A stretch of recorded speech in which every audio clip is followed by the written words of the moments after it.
میں یو سی منگا مردان میں جو کرونا وائرس کا پازیٹیو کیس آیا تھا اس کے بارے میں آپ کو کچھ ڈیٹیلز دینا چاہتا ہوں۔ یو سی منگا میں ایک بندہ عمرے سے آیا،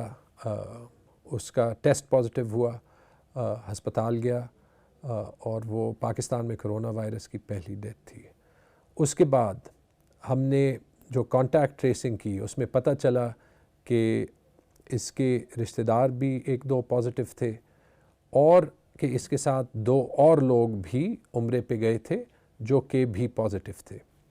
ہم نے امیڈیٹلی یو سی کو لاک ڈاؤن کیا اور وہاں پہ جو سٹیپس لینے چاہیے تھے وہ لیے،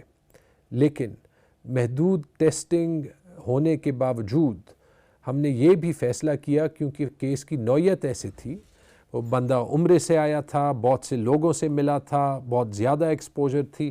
ہم نے ڈیسائیڈ کیا کہ یو سی میں ہم کچھ جو ہے ٹیسٹنگ اور کر لیں اس کے قریبی رشتہ داروں کی، اور کچھ رینڈم۔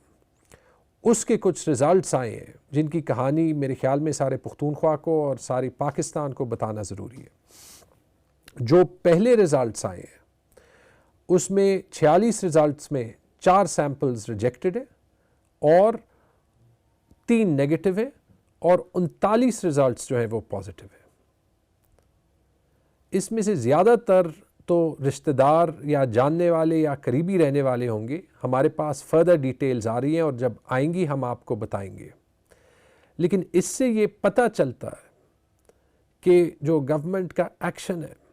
وہ کس لیے ضروری ہے، اور اس سے یہ بھی پتہ چلتا ہے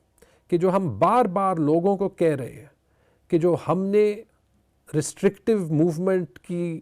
تجاویز لگائی ہوئی ہیں ان پہ عمل کرنا یو سی منگا میں، سارے پختونخوا میں اور سارے پاکستان میں تمام لوگوں کو کرنا کیوں ضروری ہے، تاکہ ہم اس کرونا وائرس کی جنگ میں حکومت کا